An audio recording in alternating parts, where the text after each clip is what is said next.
It was my 75th birthday, though you wouldn't have known it by the way the house felt. I had been up since 6, humming softly to myself as I peeled apples for the tart. The same tart I used to make when my children were small. I even pulled out the chipped blue ceramic dish, the one my late husband had bought for me, on our 10th anniversary. The house should have smelled like memories, like sugar and cinnamon and the warmth of family. But it only smelled like floor cleaner and store-bought candles. I moved slowly now, not because I was weak, but because that was the only rhythm left when nobody waited for you. They said they'd handle the birthday this year. "You relax, Grandma," my granddaughter had chirped a few days before. But I knew better. I knew how things went when I relaxed. I'd end up with paper plates and a sheet cake from the discount freezer sitting in a corner, like an old coat that no one wants to throw away but no longer wears. So I cleaned, I polished, I boiled the chicken broth from scratch, even though no one really liked soup anymore. I tried to do things right, even if no one noticed the difference. By midday, the house was filled with the clatter of heels, the thuds of bags being dropped onto counters, and the shrill sound of laughter that didn't quite include me. I stood in the kitchen doorway, apron still tied around my waist, waiting for someone to look at me. Not past me, not through me, but at me. They didn't. The presents sat in a pile by the window. I could tell most were wrapped in a hurry price tag still clinging to the bottoms, one of them, with a smudge of red clearance sticker peeking through. I wasn't ungrateful, no, but I remembered the days when they'd make me cards, those clumsy little masterpieces with glitter and crooked hearts. Those were worth more than any gift could be now. Lunch came. They didn't wait for me to sit. Plates were already half-eaten before I joined them. I tried to make conversation, ask my granddaughter about her new job, my son about the garden. Each answer was short-clipped, like I was a stranger they were indulging out of politeness. The sound of cutlery scraping plates filled the silence between my words. And then, like clockwork, the moment came. My granddaughter leaned over to one of her friends, someone I didn't recognize, probably a new coworker, and said too loudly for it to be a secret, "Honestly, it's like throwing a party in a museum. Everything's so old and fragile." Her friend giggled. I smiled tightly. I pretended not to hear. That's what old women do when they want to keep the peace, right? We pretend. We let it slide. We don't make scenes. But something inside me cracked quietly, like a hairline fracture across porcelain. Invisible to the eye, but irreversible all the same. When the cake was brought out, I clapped along. I blew out the candles with a hollow wish I couldn't remember forming. No one asked what I'd wished for. They were already slicing, already checking their phones, already planning their exits. I sat there with a sliver of my own homemade tart on a plate that hadn't been touched by anyone else. It tasted like memories, like fading sweetness, like something slipping through my fingers. Later, I gathered the plates, even though they said I didn't have to. I needed to. I needed something to hold on to, even if it was just soapy water and the sound of dishes clinking in the sink. I stared out the window past the garden my husband once tended, past the swing my children used to fight over, and I wondered, when did I become the ghost in my own story? I went to bed before they left. I didn't want to see the backs of them, as they walked away, not turning around. I lay there, hands folded on my stomach like a woman in a casket, and I thought this wasn't my birthday. It was just a day they had to check off, a duty. A pause in their real lives to tolerate the past that made them possible. And still I stayed quiet. The next morning I found a half-eaten slice of that same cake left out on the counter. The plastic wrap clung to it loosely, as if someone had intended to throw it away, but got distracted by something more important. It sat there like a symbol, something once meant to be sweet, now dry, forgotten, and left behind. I stared at it for a while. I didn't eat it. I didn't clean it. I just left it there the same way they had left me. By mid-morning, the house was quiet again. My granddaughter had gone back to her apartment in the city my son and his wife had driven off in their polished car without so much as a hug, and all that remained were a few wrinkled balloons and a pile of dishes I hadn't found the strength to do the night before. I wandered through the house, slowly touching furniture like I was tracing memories into the wood grain. This was still my house, still filled with pieces of my life, but it no longer felt like mine. Around noon, I sat at the kitchen table and picked up the birthday card she had given me. It was glossy and printed and impersonal, one of those mass-produced cards with a glittery flower and a generic message. She'd signed it with just her name, not even love, just a name, a signature, like I was a distant aunt or a neighbor she barely knew. I remember when she used to draw me birthday cards with stick figures of us holding hands spelling grandma with the G backwards. I still had those tucked away in a shoebox under my bed. I hadn't looked at them in years. But that comment from the night before that one, it wouldn't let go. It's like throwing a party in a museum. I heard it over and over again, echoing against the walls of the house that had once been so alive. A museum. Is that how she saw me? Fragile, dusty, just something old to be tiptoed around. I didn't cry. I thought I might, but nothing came. Not even tears. Just this strange hollowness, a silent kind of grief. That night, I made myself a small dinner vegetable stew with too much salt and sat in the den. I watched one of those old movies where the heroine finds herself after being left behind. It felt too on the nose. I turned it off halfway through. I didn't want to be inspired. I just wanted to feel something, anything. Even sadness would have been a relief. The next morning brought a knock at the door. I wasn't expecting anyone, not anymore. But when I opened it, there she stood, young, maybe mid-20s, with gentle eyes and a clipboard in hand. Her name was short and simple, and she introduced herself as the new home nurse sent by the agency. I had forgotten, or maybe I hadn't wanted to remember. My son had arranged it not out of love, but convenience. I was getting hard to manage, he had said. But when she walked in, she didn't treat me like a burden. She looked at me, really looked at me, as if I weren't some withered relic taking up space, but a person with stories and reasons for every wrinkle on my face. She smelled like lavender and wore a soft blue cardigan, and when she smiled, it felt like a warm blanket wrapping around a cold heart. She didn't rush. She didn't assume. She asked gentle questions, took her time with my medication, and even helped me water the few potted plants I still kept on the windowsill. I found myself talking to her not in grand tales, but in little snippets.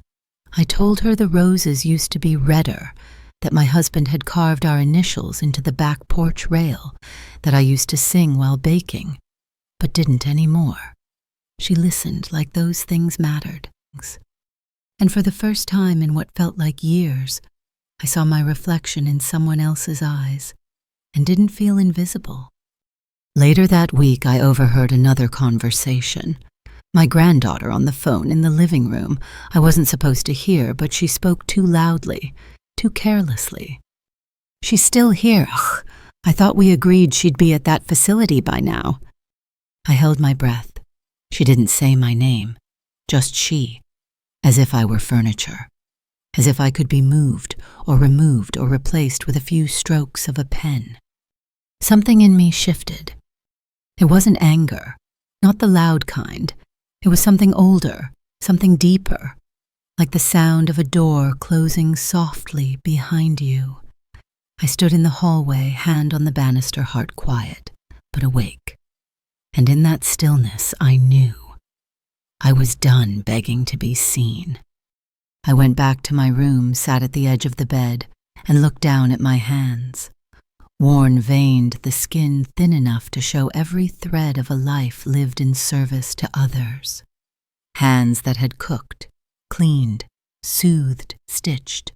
Hands that had held babies and wiped tears and written checks for college tuitions. Hands that had shaped lives. And now they would shape something new. I woke up the next morning with a different kind of stillness in my chest. It wasn't sadness anymore, not the aching kind that curls around your ribs and keeps you from breathing fully. It was something else, something quieter, like resolve. The nurse arrived just after 9, punctual as always, carrying a small tote bag with a thermos and a notebook poking out the top.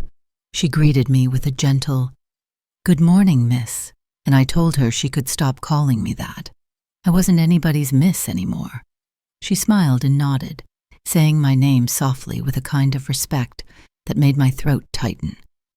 She helped me get to the kitchen table, asked if I'd like her to warm some tea, and sat with me even after the tasks were done.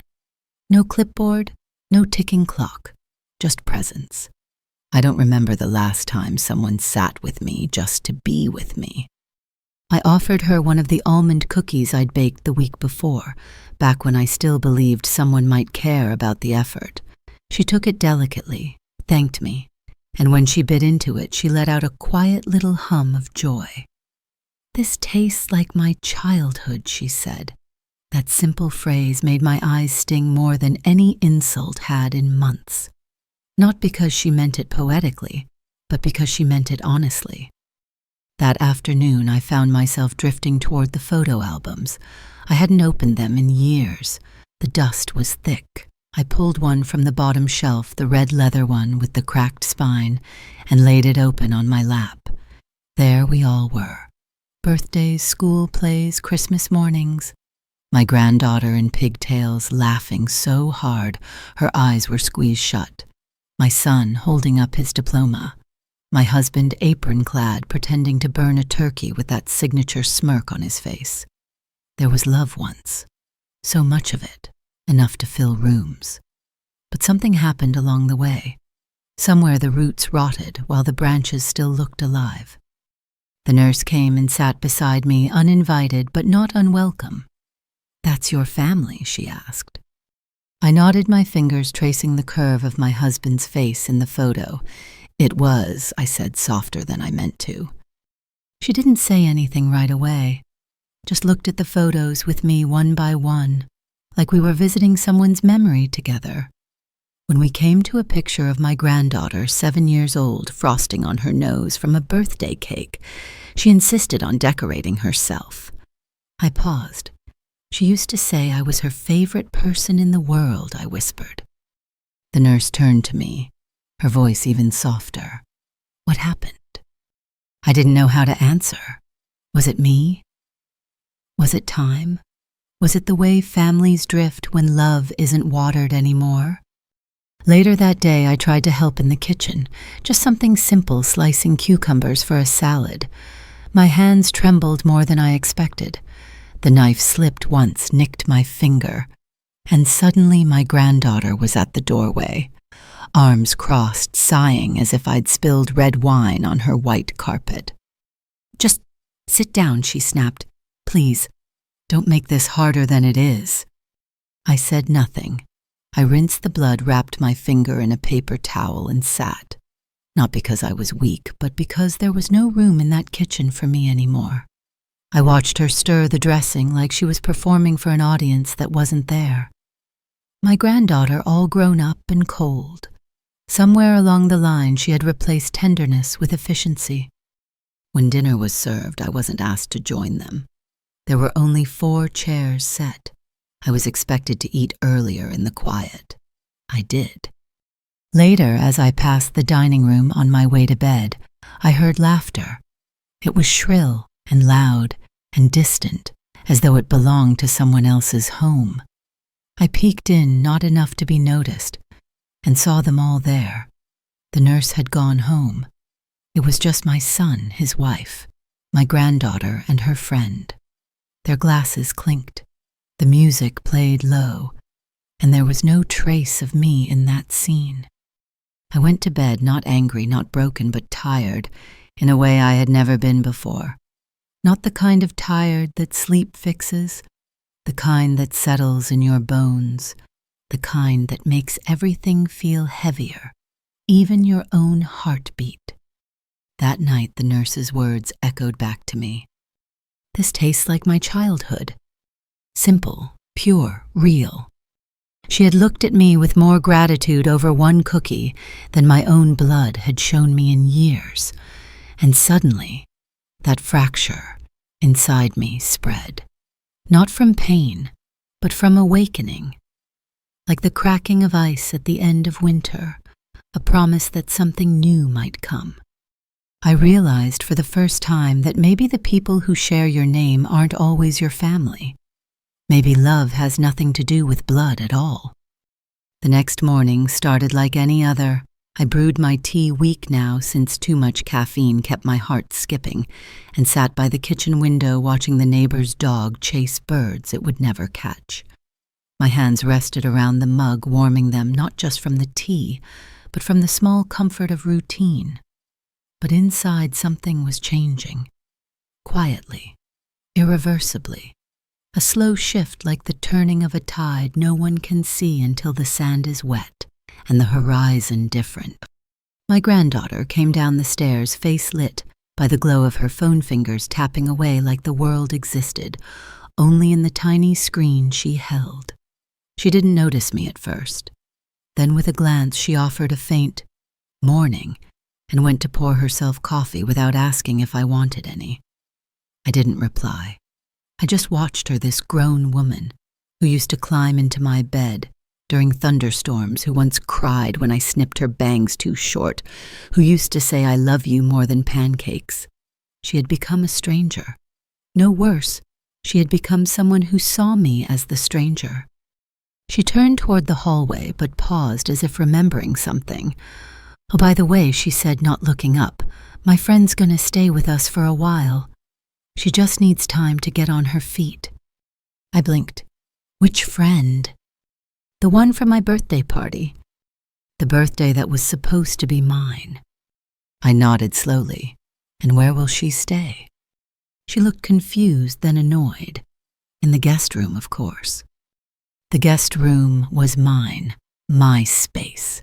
The only part of the house where my pictures still sat undisturbed, where my books hadn't been boxed up and donated, without asking where the quilt my mother made still covered the bed, like a final whisper from a generation already gone. I felt my face grow warm, not with fury, but with a tired kind of disbelief. That's where I sleep. Well, she said, exhaling like she was speaking to a child. We were thinking maybe it's time you consider assisted living anyway. I mean, there's a really nice place just 10 minutes away. I stared at her. You'd have your own room, she added quickly, and people your age to talk to. People my age. As if I had nothing left to say to the young. As if wisdom expired like milk in the fridge. As if stories had an age limit. I didn't respond. I simply rose slowly and left the room. In my room, the guest room apparently, I sat on the edge of the bed and looked at my hands again. Same hands, still capable, still mine. I opened the drawer and found the envelope I hadn't touched in years, my will, tucked inside, folded and yellowing at the edges. I held it like a ghost, something once solid that had become irrelevant. It was still in my name, still written when I believed that love and inheritance were the same thing. Later that day, the nurse arrived. She noticed my silence instantly. Something happened, she said, setting down her bag. I didn't answer, not directly. I just asked, have you ever had someone take your home from you without ever moving your furniture? She gave me a long look. The kind that feels like someone putting a hand over your heart and saying, I'm here. Over tea, I told her everything. Not in a rush, just in pieces. Breadcrumbs of betrayal. She listened without fixing, without pity, just presence. After a long pause, she said, You deserve to be where you're wanted. I let that sentence hang in the air. It felt foreign. I wasn't used to being wanted anymore. Not for who I was. Not for what I remembered. Just for what I could provide or what I could clear out of the way. That night after she left, I didn't sleep. I lay in bed with the will in one hand and my old photo album in the other. Page after page, face after face, moment after moment. And I thought, is this the legacy I've built? A life that ends with a guest room being reassigned and a body being relocated. The next morning, I didn't wait for anyone. I called a lawyer, the same one who handled my husband's affairs. I told him I wanted to make some changes. He asked if I was sure. I told him I had never been sure. When my granddaughter came home that afternoon and found the nurse and me laughing over a memory I was trying to recount, halting, stammering, but still precious, she raised an eyebrow. "You two seem to be getting close," she said, half joking. I looked her in the eyes the way I hadn't in months. She listens. She didn't like that. I saw it flash across her face before she turned away. That night I sat at the kitchen table, nurse across from me, pen in hand. The will was open. I told her I needed a witness. Her eyes went wide. "Are you sure?" "Yes," I said. "This home was built with love. If it cannot be kept with love, it will be given to love." I wrote her name carefully, deliberately. And with that, something inside me stood up straight again. I slept better that night than I had in years, not because everything was suddenly perfect, but because I'd finally done something for me. The kind of sleep that comes after a long-awaited exhale, where your chest feels less like a battlefield and more like a room someone cleaned while you weren't looking. The house was still the same. The granddaughter was still cold. But I was different now, just slightly, like a chair that had been quietly shifted an inch to the left. You might not notice right away, but the whole room feels altered. The morning light came in soft. My tea tasted stronger. I heard the wind brush against the windows like an old friend, and I let myself linger in that sound. The nurse arrived mid-morning as always, but when she walked in this time, I noticed something new in her eyes, a hesitancy, like she was afraid something had changed. "It's still you," I told her even before she asked. She smiled in that quiet way of hers, as if she wasn't sure she deserved it. I poured her tea.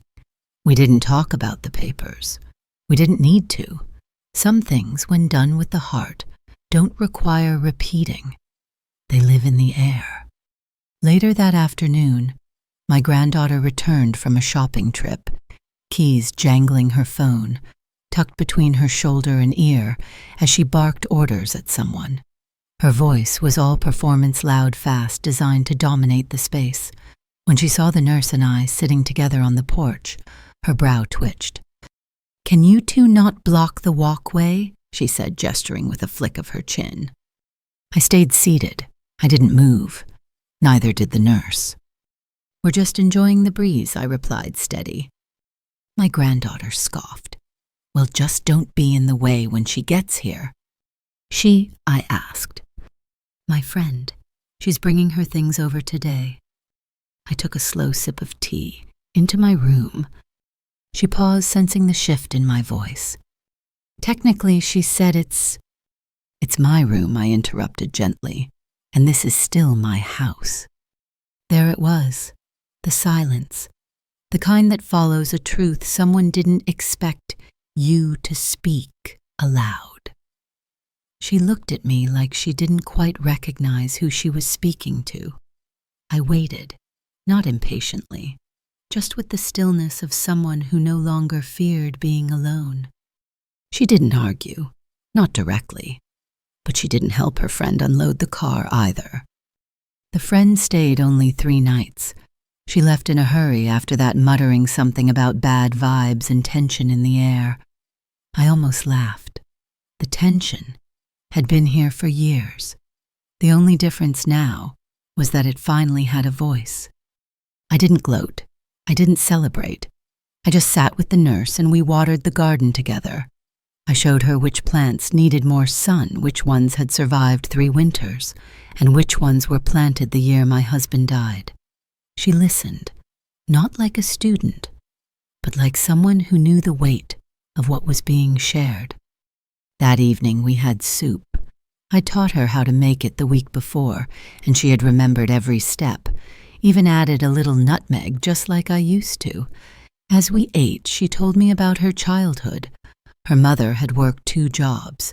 Her father had been gone since she was 7. Grandparents never really knew them. She said I reminded her of what she always imagined one would feel like. You make things feel gentle, she said. It's strange, that word gentle. In a life like mine, people forget the power of it. They forget how sharp the world can be, how brutal silence and neglect can feel. But gentleness, true, steady, unshakable gentleness, is a kind of strength most people never learn to wield. I was learning now that it wasn't weakness to be soft. It was resilience in disguise. The next morning, I found my granddaughter in the kitchen looking frustrated. One of the bills had arrived and she had no idea how to sort it. I offered to help. She refused. She didn't even look up. You don't have to be rude, I said calmly. I'm not being rude, she replied. Voice clipped. I just don't need your help. But she did, and I let her figure that out for herself. I went back to the porch where the nurse had already started pruning the roses. She handed me the shears without a word. I took them, felt the handle press into my palm, and began clipping away the dry petals, the ones that had turned to lace and dust. It felt symbolic, even if I didn't want it to. That afternoon, we laughed over nothing. Some silly joke about squirrels and how they always looked like they were in the middle of a scandal. It felt good, real. There was no performance in it, no eggshells, no expectation to be anything other than exactly what we were in that moment, 2 women separated by decades, united by kindness. I was beginning to see the outlines of something I hadn't felt in a long time belonging. Not the kind that's given out of obligation, the kind that's chosen, watered, grown. And in that recognition, I knew something irreversible had begun. The seasons were changing. You could feel it in the way the morning light stretched differently across the floorboards, the way the wind curled around the house in the early hours. Autumn had always been my favorite time of year. Not because of the colors, though I loved them, but because it always felt like the world exhaled. Summer was too loud, too busy, too sharp around the edges. But fall was gentle, like it understood how tired everything had become.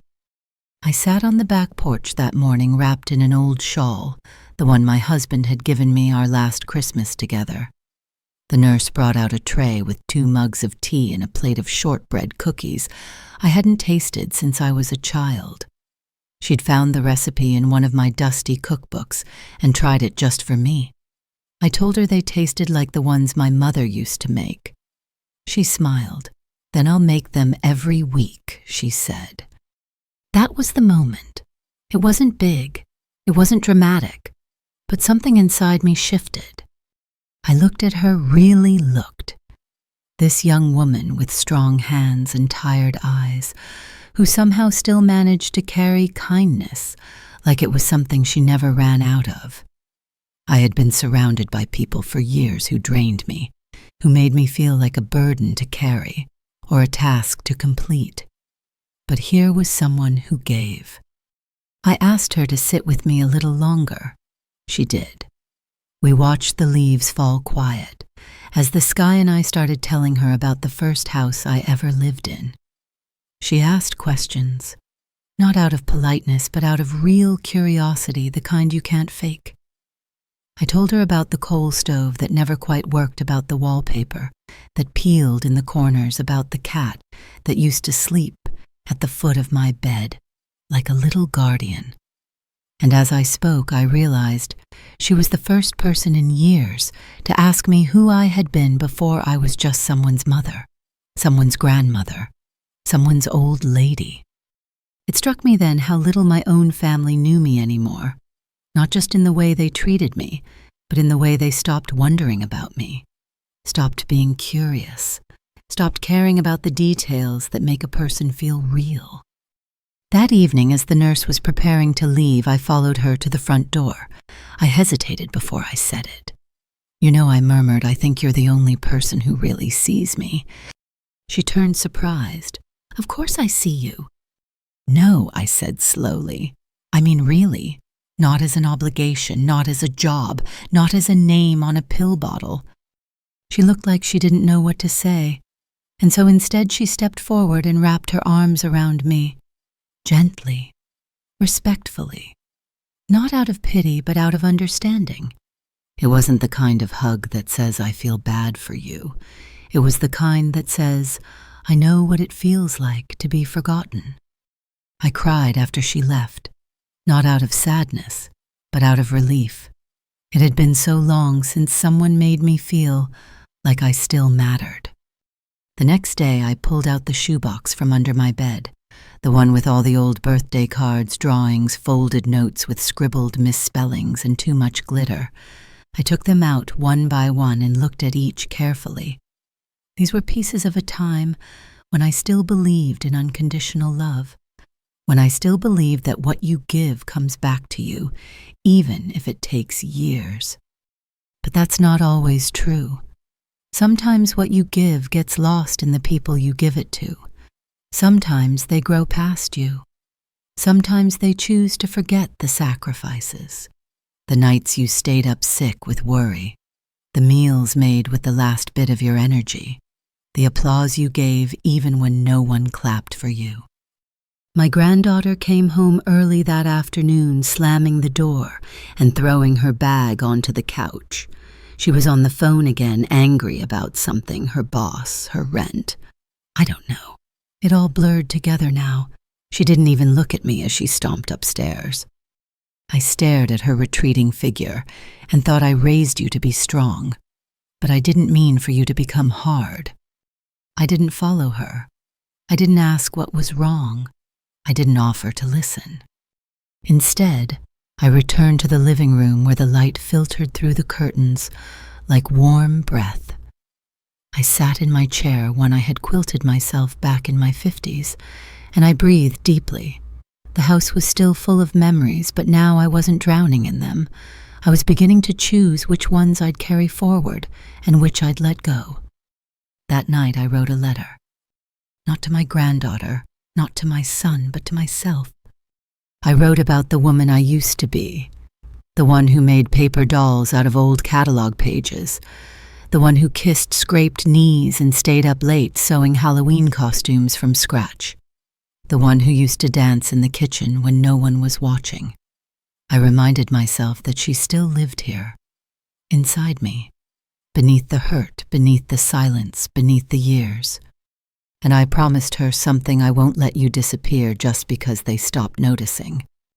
The days began folding into one another after that soft, quiet, gentle like pages in a well-loved book. I found myself no longer counting them in loneliness, but in small comforts.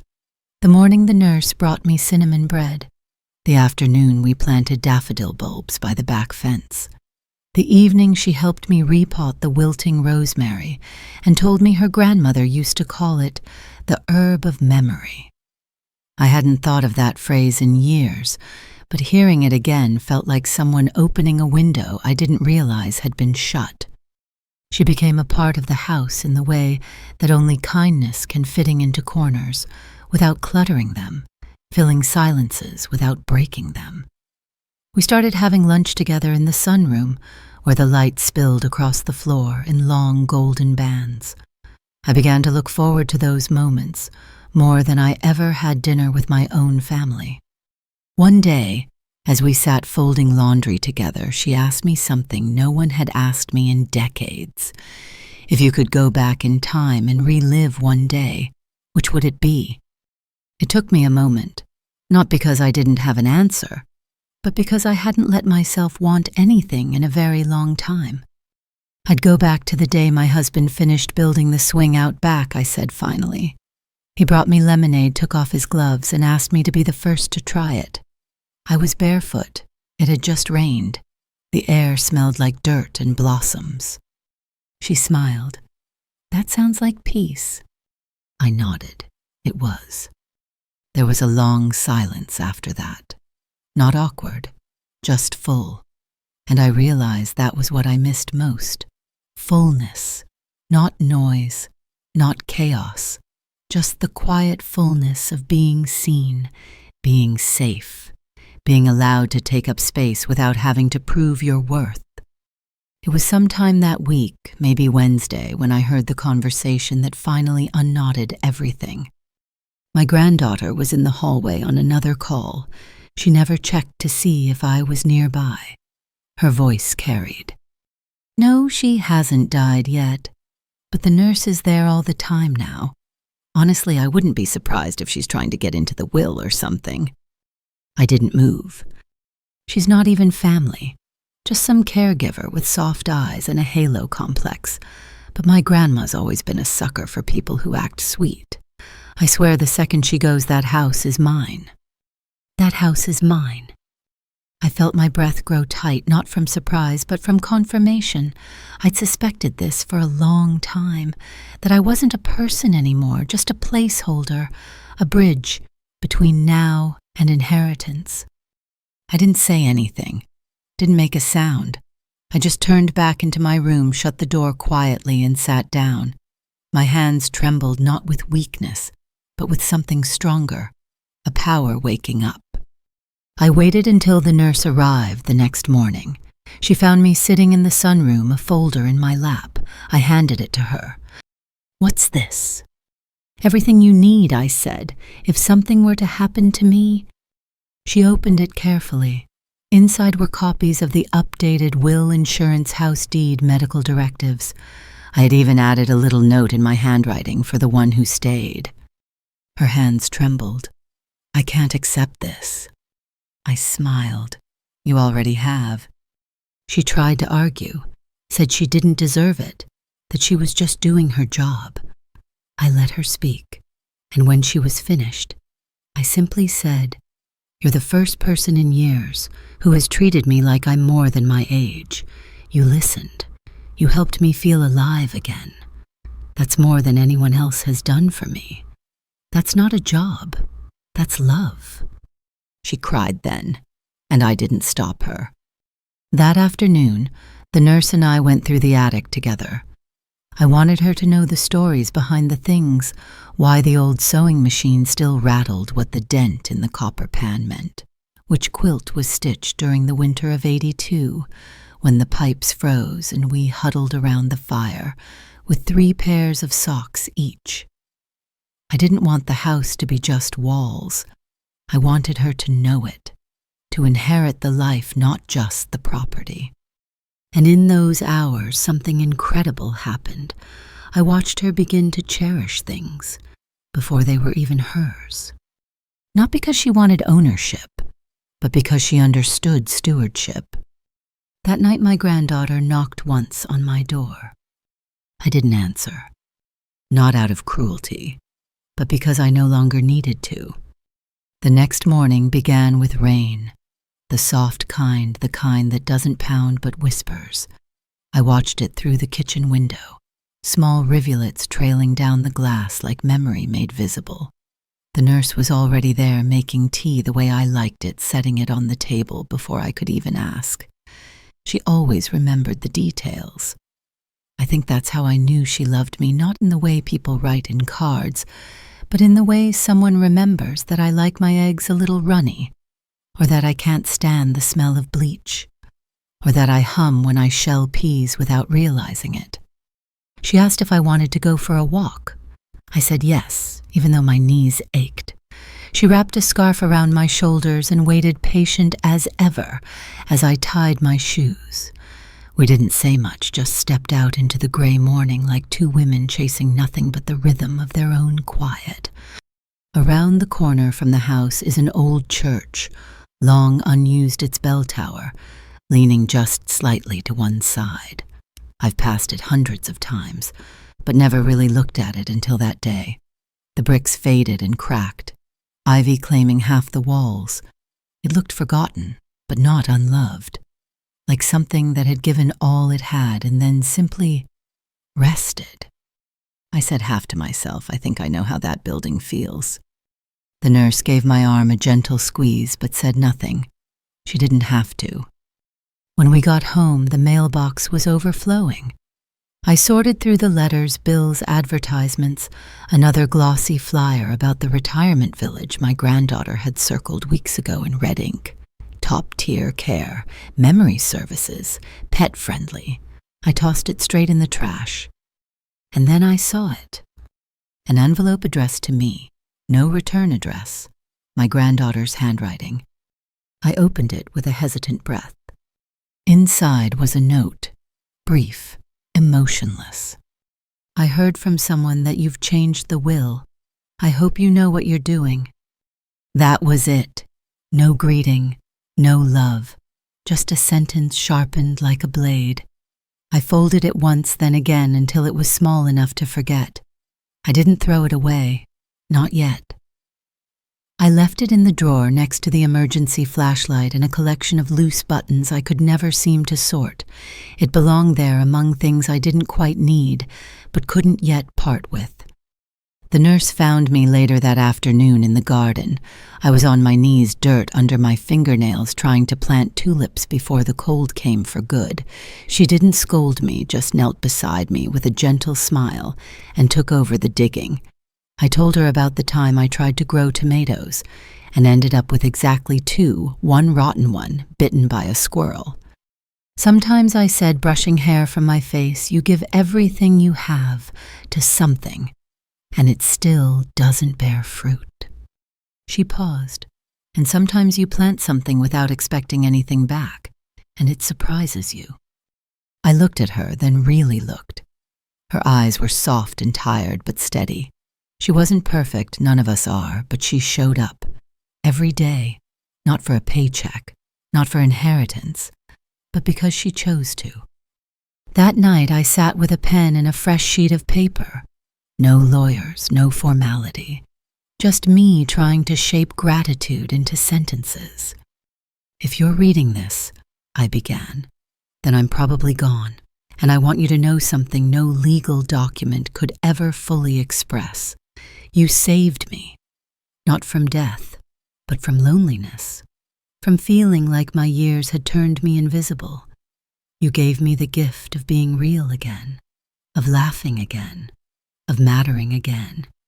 That's a kind of miracle, and no inheritance could ever repay it. But I hope this home gives you even a piece of what you gave me. I folded it carefully and tucked it beside the will. There was no rage in me, no revenge, just clarity. Like wiping dust off a mirror and finally seeing the truth of what you are, who you've become, and who stood by you while the world turned away. When I went to bed, the house creaked softly around me, not menacing, just alive. I could hear the nurse humming gently from the other room, her voice a faint melody floating through the walls. It sounded like home. For the first time in decades, I didn't feel like a burden. I felt like a woman whose love had finally landed somewhere it was held with care. A week passed in the kind of calm I used to dream about. The nurse and I developed a rhythm, soft footsteps in the hall, tea steaming in the early light, small laughter shared over folding towels or peeling apples. The silence in the house had changed. It used to feel sharp cold, like the stillness of an empty theater after the actors had all gone home. But now it was different. It was restful, like sitting beside someone without needing to fill the air. like exhaling after holding your breath for years. I didn't ask where my granddaughter was. She came and went like a wind that didn't care to carry scent or song. We didn't speak much. She'd glance at the nurse sometimes with suspicion, like she was watching a fox in a henhouse, but I could tell she didn't know what to do with the shift in me. I had stopped asking her if she needed anything, stopped trying to make conversation she didn't want. I let her retreat into her bubble of self-interest, and I stayed in the warmth of my own rebirth. One morning I woke early before the nurse arrived, and I sat on the edge of my bed, staring at the old wedding portrait hanging on the wall. My husband young and beaming, his arm wrapped around me like he already knew I'd be the one who held the house together when he was gone. I traced the edge of the frame with one finger and whispered, "I think you'd like her." The nurse arrived just as the kettle began to whistle. She brought fresh scones she'd baked herself.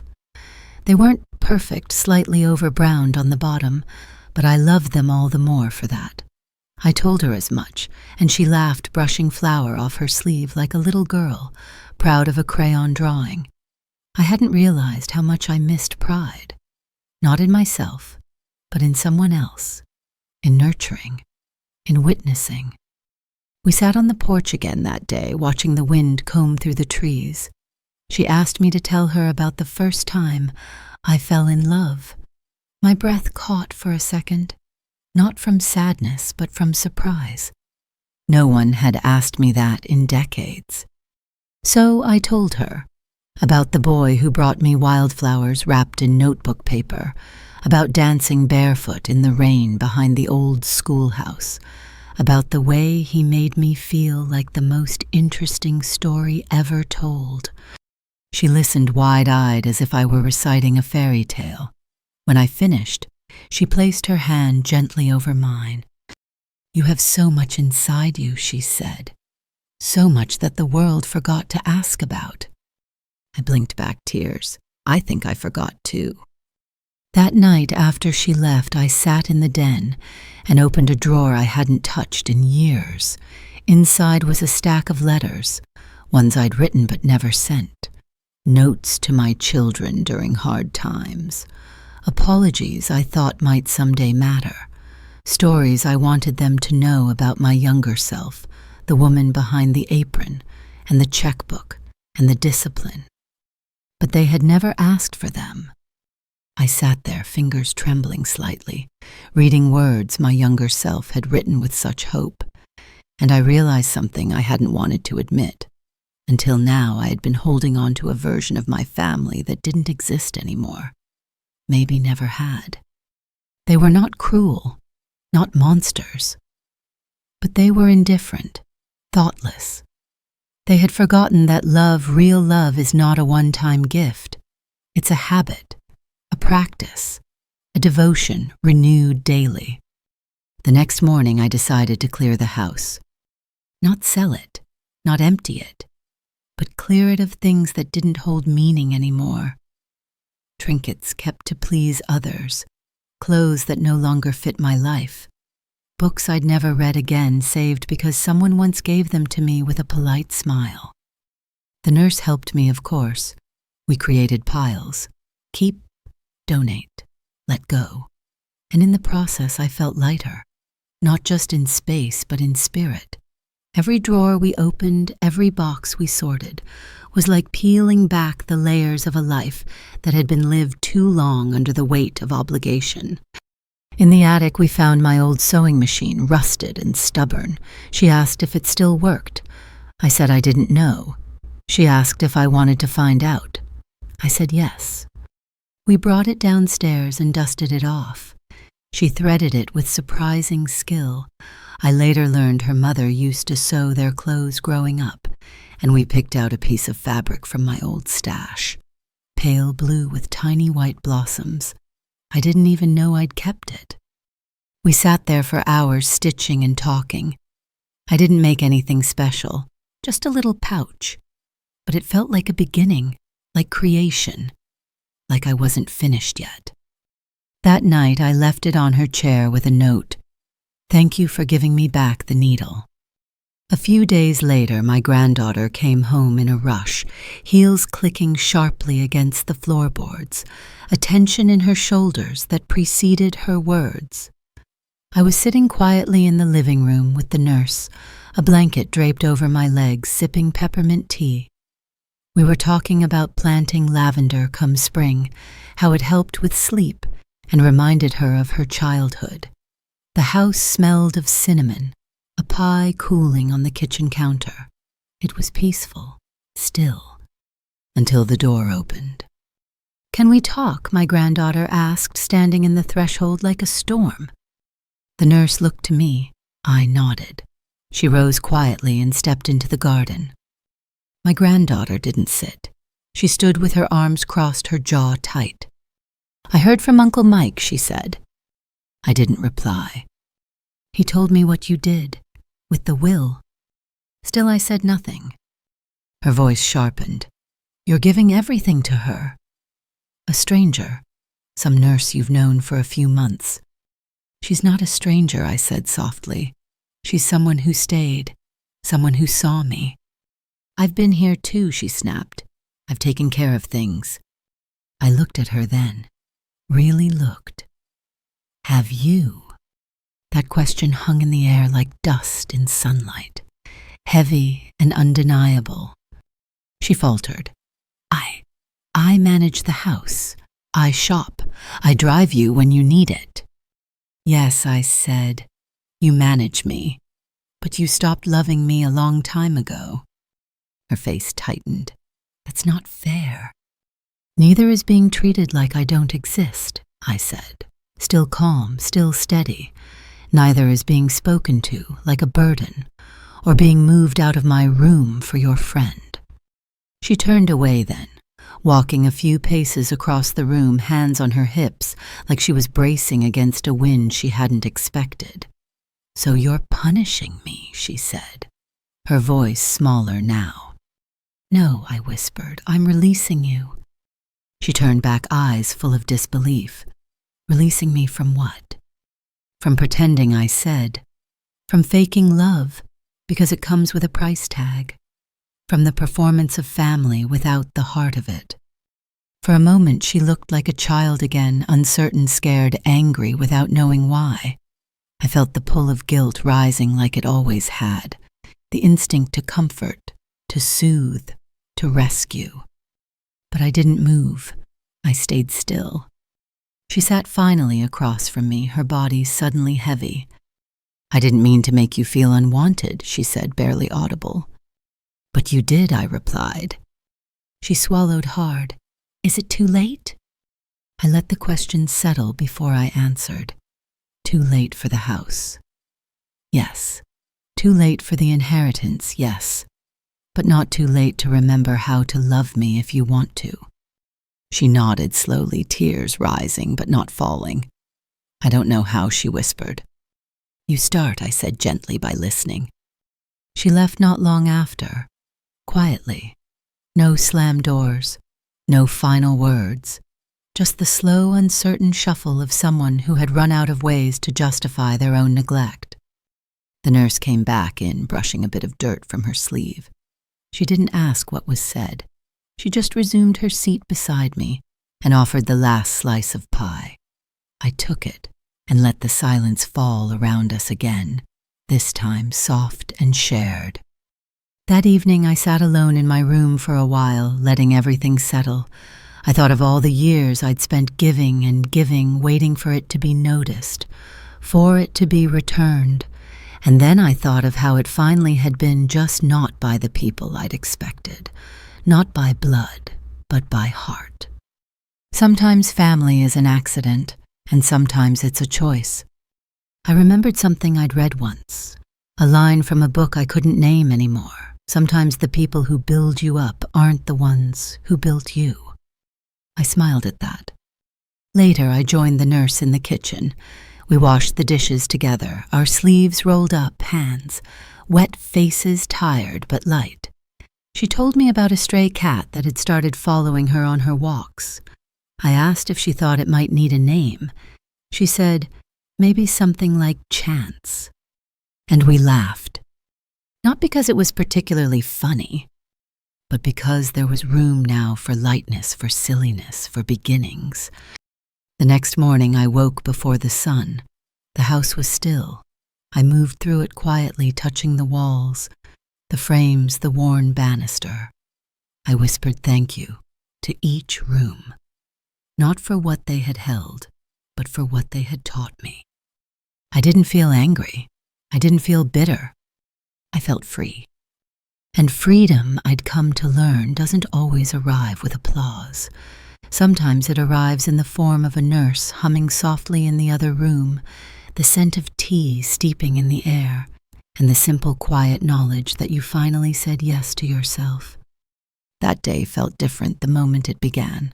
There was a calm that didn't need to be earned, a peace that didn't ask for permission. I sat in my chair by the window, wrapped in a soft shawl the nurse had knitted me over the past weeks. Pale gray with threads of lavender woven in it, looked like a cloud had been gathered and stitched into form. She had left it folded at the foot of my bed that morning, with a note tucked into its folds, something to keep you warm when I'm not nearby. That kind of care, that gentle thoughtfulness, it rooted itself deep. The nurse arrived later than usual, breathless, apologizing. She had stopped to help an elderly man who had fallen near the bus stop. Her cheeks were red from the wind, her hair a little wild, and I smiled as I handed her a cup of tea. "No rush," I said. "Kindness never runs late." She smiled into her cup, and we spent the next hour baking. Or rather, I supervised, while she clumsily measured flour, and I tried not to correct every mistake. The kitchen smelled like cinnamon and flour and butter, and for the first time in years, it also smelled like joy. As the scones cooled, we sat on the porch wrapped in blankets, listening to the wind rustling the last of the leaves. I turned to her, unsure of how to begin. "There's something I want to ask," I said. She tilted her head, attentive as always. I hesitated, my hands curled around my teacup. "Would you ever consider being adopted?" Her eyes widened. "Adopted? I know it's unusual, but I'm not asking out of sentiment.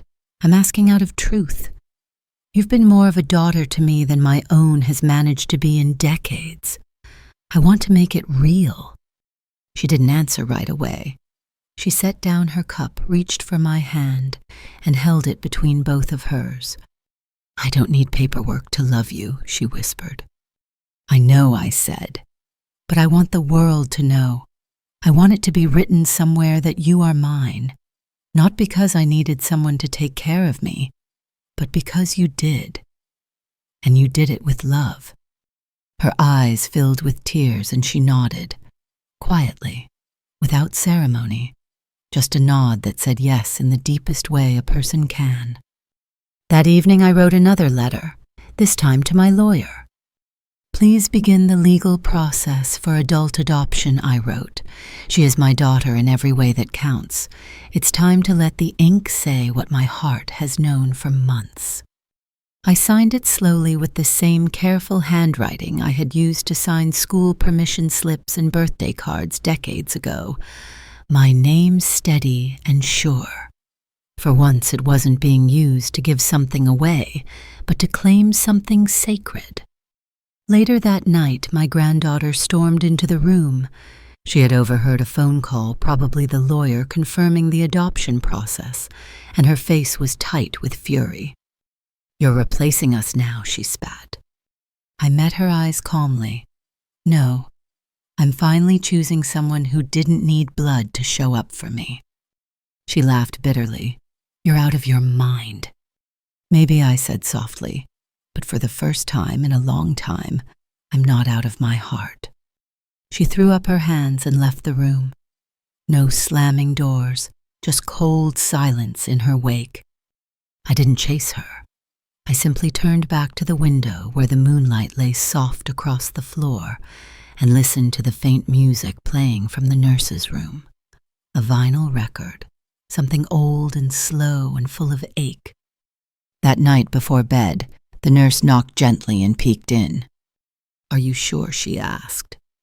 "Yes," I said. "I've never been more sure." She stepped inside, knelt beside the bed, and kissed my hand. "I've never had a mother," she whispered. "Now you do." We didn't say anything else. But something permanent passed between us in that silence, something that didn't need permission or approval or applause. We had made our own family, not from duty, not from blood, but from the raw, patient stitching of care, respect, and shared breath. The days after that felt like spring, even though the trees were bare and the wind carried winter's chill. There was a lightness in the way I moved, in the way I breathed. Even the silence had softened. I no longer felt like a ghost haunting the corners of my own life. I was here, fully, and I was being loved in a way I hadn't thought possible at this stage, quietly, daily, without performance or reward. The nurse, my daughter, I had started to call her in my mind, began staying a little later each night. We would play cards or look through old recipe books, or simply sit, her feet tucked under her, and mine resting on a warm stool, the fireplace humming gently between us. She asked me about my childhood, about the time I ran away from home for exactly 2 hours hiding in the hayloft until my mother's worried voice broke me down. She asked what I was afraid of when I was young, what I dreamed of becoming, questions no one had asked in decades, maybe ever. And I answered, fully, not like someone trying to impress, not like a matriarch giving lessons, but as a woman finally allowed to unfold. I found myself smiling more, humming while I folded laundry, baking for no reason, not for guests, not for family gatherings, just because the kitchen was warm and the dough was soft, and life for once didn't feel like a punishment. One morning, I woke early to find her asleep on the couch, a blanket half draped over her, a book open on her chest. I didn't wake her. I just stood there, watching her breathe, a kind of awe blooming in my chest. This is my daughter, I thought, not because I gave her life, but because she gave mine back. But peace has a way of attracting interruption. That afternoon, my son came to visit. It was rare, unexpected. He'd heard the news through the family grapevine, no doubt. The adoption, the will, the shifting of the story they'd always assumed was theirs to write. He knocked loudly as if he still believed he owned the door. When I opened it, he didn't hug me, didn't even say hello. He glanced around the room, eyes scanning for her. "Where is she?" he asked. I didn't flinch. "In the garden." He scoffed. "So it's true then. You're giving her everything." "I'm giving love somewhere," it was returned. "She's a caregiver," he snapped. "We paid her to be here." "And you were born to be here," I replied softly. "But you stopped showing up a long time ago." He stared at me, stunned. "I taught you how to hold a spoon, how to tie your shoes. I stayed up with you when you had nightmares. I gave you everything I had," I said, "and for years I waited for you to look at me like a person. But you didn't. You looked at me like a relic, like furniture." "That's not true," he said, but his voice betrayed him. "Do you remember my favorite color?" I asked gently. He blinked. "What?" "My favorite color. Can you tell me what it is?" He opened his mouth, closed it again. I waited. He said nothing. "It's green," I said, "the color of grass after rain, the color of the apron I wore every morning when you came down for breakfast, the one with the little embroidered pear on the pocket." He looked away. "She knew," I said. "She knew after 1 week." He tried to recover.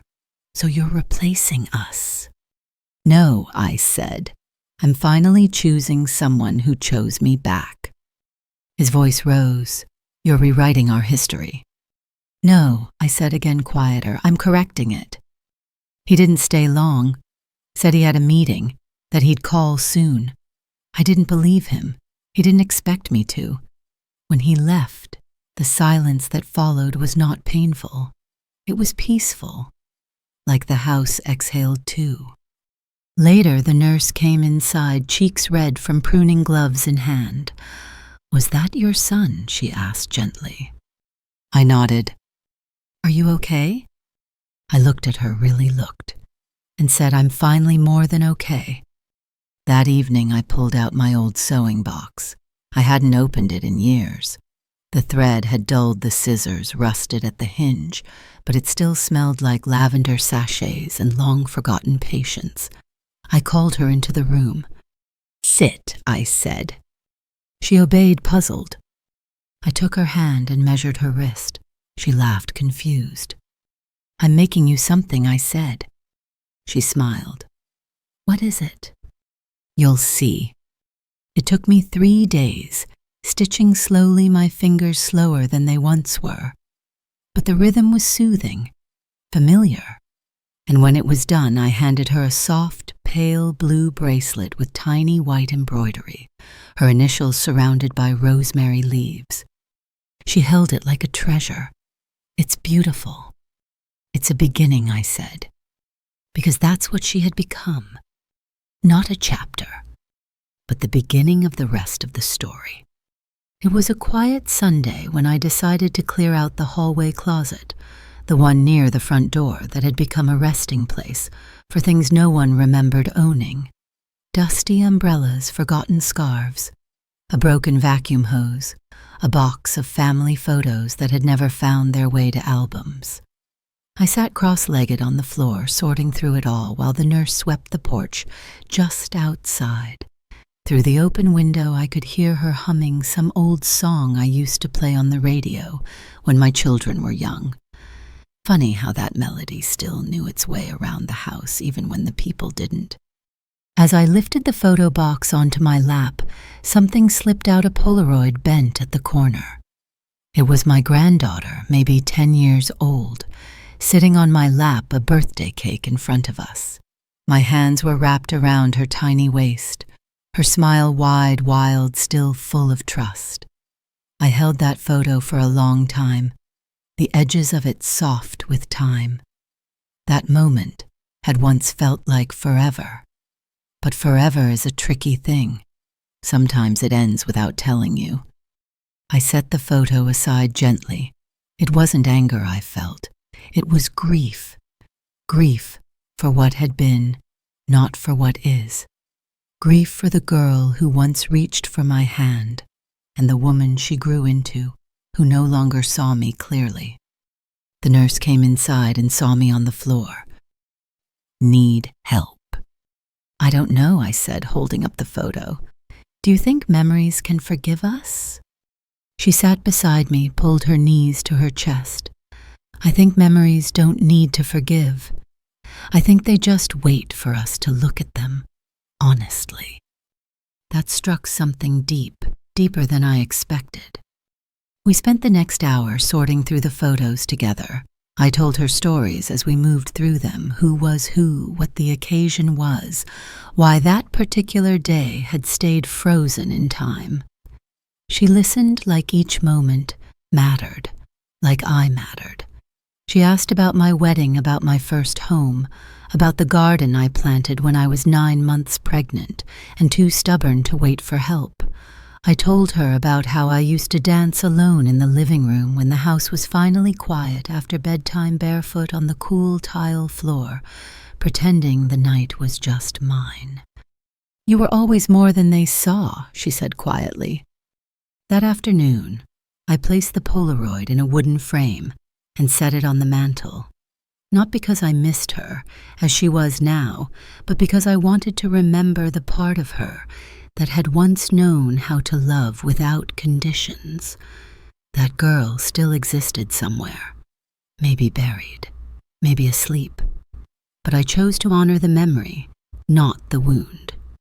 My granddaughter didn't come home that night, or the next. She texted something vague about staying at a friend's. I didn't ask questions. I no longer felt the pull, to fix, to smooth over, to fill in the silences she left behind. I simply continued living.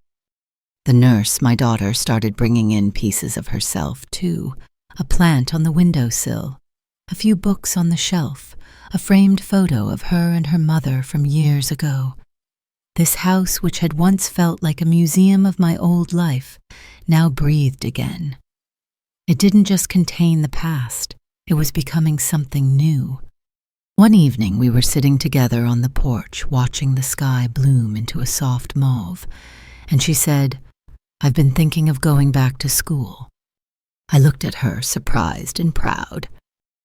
"To study what? Social work, or maybe end-of-life care. I want to help people the way you helped me." I reached for her hand and squeezed it. "Then you must."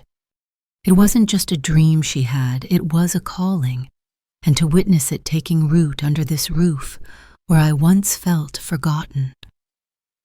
It felt like grace, like the house itself was shifting its purpose, becoming a cradle for something more lasting than inheritance. That night I wrote a new letter, this time to her. "Whatever your future holds, this house is yours, not as payment, not as reward, but as recognition. You gave me back my voice, my name, my place in the world. If one day you walk these halls and I am no longer in them, I hope you feel the echo of my love in every floorboard." I left it in her room. She never mentioned reading it, but a week later I saw it tucked carefully into a journal she kept on her nightstand, folded like a secret that needed guarding. The house felt lighter after that, not because it was less full, but because it was finally filled with truth. It was nearing the holidays, though you wouldn't have known it from the silence in the house. No lights strung up, no decorations dusted off from the attic, no scent of cinnamon or clove wafting from the oven, like it used to when the children were small. I hadn't celebrated properly in years. The gatherings had stopped feeling like celebrations and started feeling more like performances, me playing hostess them, playing family. But the joy that had long since packed its things and left. Still something in me stirred as the cold deepened. Not nostalgia exactly, more like a memory pressing gently against the back of my ribs, asking to be let back in. A need for warmth, for ritual, for claiming a little joy for myself, even if it looked different now. One morning, I found the nurse, my daughter. I said the word, silently and proudly, kneeling by the fireplace, wiping down the mantle. She looked up sheepishly. "I thought maybe we could decorate," she said. "Just a little." I smiled. "I'd like that." We pulled down the old box from the attic, the one with the faded label, Holidays. Fragile. Inside were pieces of 100 Decembers, the porcelain angel, missing a wing, the paper stars my granddaughter had made when she was 5, the hand-knitted stockings with names, embroidered in red thread, mine, my husband's, my son's, even the dog's. I hesitated when I reached hers, my granddaughter's stocking. It was smaller than the rest, rimmed in lace, the A slightly crooked from my unsteady stitching all those years ago. I handed it to the nurse. "Do we hang it?" she asked. I thought for a long time. "No," I said, "Sully, let's keep it in the box this year." It wasn't punishment. It was honesty. Love, I'd learned, didn't mean decorating with ghosts just because they once brought light. Sometimes honoring the past meant allowing it to rest. We hung 3 stockings, mine, hers, and 1 blank, for the future, for whatever or whoever might come next. The house warmed not just from the fire, but from laughter. We made orange pomanders and strung them in the window. She made mulled cider that was far too spicy, and I drank every drop. She wrapped a garland along the staircase, humming tunelessly, and I watched her with a quiet gratitude that made my throat ache. One night, as we sat on the floor wrapping gifts, small things mostly handmade, she said, "I've never had holidays like this. Not once. I didn't know they could be quiet and still feel full." I reached over and tucked a strand of hair behind her ear. They're not supposed to be loud. They're supposed to be warm. She leaned into me, head resting on my shoulder. And in that moment, I didn't feel old. I didn't feel forgotten. I felt whole. A few days before Christmas, there was a knock at the door. It was my granddaughter. I hadn't expected her. She stood there in a tailored coat holding a small box wrapped in silver paper. Her eyes scanned the house at the garland, the candles, the stockings. Then they settled on me. "Can I come in?" she asked. I hesitated, then nodded. She stepped inside slowly, unsure, as if the floor might shift beneath her. She handed me the box. "It's for you." I took it, sat down in the chair by the fire, and unwrapped it without a word. Inside was a photo, framed. It was that same Polaroid, the one I'd found weeks ago in the closet, only cleaned up, restored, and placed behind glass. "I remembered it," she said. "That day, the cake. How you made me feel like I was the only person in the world." I looked at her, unsure where this was going. "I don't know what happened to me," she said, her voice barely above a whisper. "Somewhere along the way, I started thinking you'd always be there, like a lamp in a room, something I didn't have to think about until it stopped working." Her hands shook a little. "I was cruel. I know that. I don't expect anything from you. I just wanted to give you that, and to say I'm sorry." The nurse stood in the hallway, silent, watching, but not intruding. I nodded. "Thank you," I said. "That took courage." She looked relieved. She didn't stay long. Said she had a dinner to get to. Promised to visit again. After she left, I placed the photo on the mantel beside the angel with the broken wing. "She's trying," I said aloud. "She is," the nurse replied. We didn't talk about forgiveness. We didn't rush into it. But something opened, and sometimes that's enough.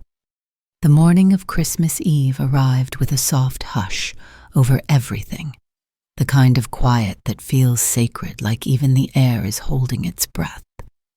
I woke before the sun, as I often did now, and sat with a blanket over my knees in the kitchen, watching the kettle warm. The nurse was still asleep, her bedroom door gently closed, but I could hear her faint breathing through the walls. That sound brought more comfort than I ever thought it could. Not the heavy breathing of someone exhausted from obligation, but the slow, even breath of someone at peace, someone home. The tree stood in the corner of the living room, modest but lovely, nothing grand or expensive, just something we'd chosen together from the church parking lot. It smelled like pine and hope, and we'd decorated it with ornaments from my childhood and a few paper snowflakes she'd made from napkins, while laughing at how clumsy her cuts were. At the top, we'd placed a ribbon, not a star. "It looks like a wish," she said. I liked that. A wish felt more honest than a star. I sat quietly and watched the first pale light of day spill across the floorboards, curling around the legs of the kitchen table, climbing up the cabinets like it was remembering how to touch a house gently. I hadn't felt this kind of warmth in years, and it wasn't from the weather or the fire or the tea. It was from being seen finally, with no transaction attached. When the nurse rose, she came into the kitchen, hair tousled still in her pajamas. She smiled and poured herself tea before sitting beside me in silence. "Merry Christmas Eve," she whispered. I touched her hand. "Merry everything." She reached into her pocket and pulled out a small package wrapped in brown paper and tied with kitchen twine. "I know we said no gifts," she said, "but I wanted to give you this." I opened it slowly, savoring the moment. Inside was a key, a real one, brass, and cold in my palm. "What's this for?" I asked. She smiled a little shy.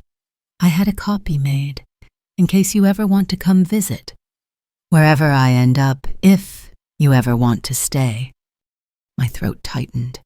"So I'll always have a way in." You always will. I held the key in my lap and stared at it like it was a treasure. And it was. Not because it unlocked a door, but because it unlocked something far more precious belonging. That afternoon we cooked together, a simple meal. Roasted vegetables, an old family stuffing recipe she insisted on learning, even though I warned her it was more labor than reward. We played music on the old record player carols, sung slowly by voices that cracked like old wood. I told her stories I'd almost forgotten of the time my husband dressed as Santa and got stuck in the attic of the year the turkey caught fire, and we served grilled cheese instead, laughing until our ribs hurt. And we laughed now, too deep belly laughter that shook the house in the best way. As dusk fell and the lights on the tree began to glow softly, she asked if I wanted to open one gift early. I agreed. She handed me a small envelope. Inside was a note. Thank you for being the mother I never had, for teaching me how to stay, for showing me what home really means. I didn't cry, not then. I just held her hand and whispered, "You've made this house a heart again." We sat on the couch for a long time after that, watching the fire dance, the branches rustle, the lights blink in quiet rhythm. Outside, the sky went deep with stars. Inside, the air was full, not with noise or people or things, but with something rarer. Peace. True peace. The kind you don't bargain for or decorate around or fake your way into.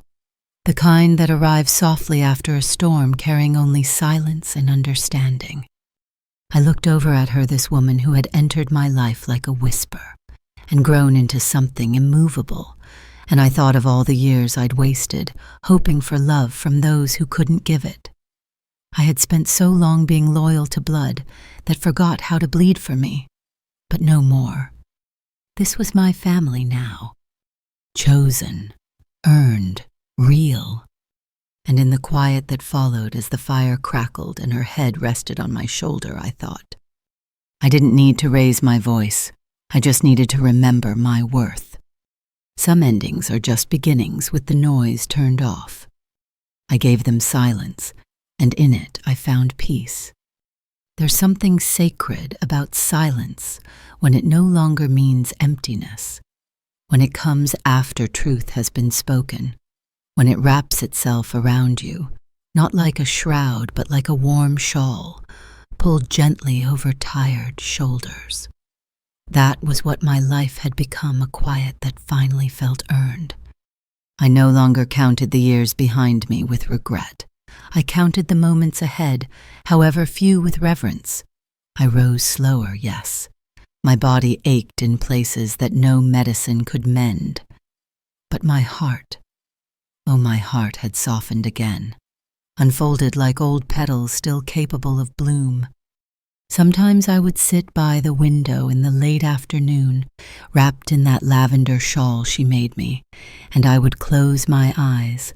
I would listen to the soft hum of her in the kitchen, to the creaks of this house that still remembered how to hold me to the sound of my own breath, steady, content, and whole. I no longer waited for love to arrive in grand gestures or perfect sentences.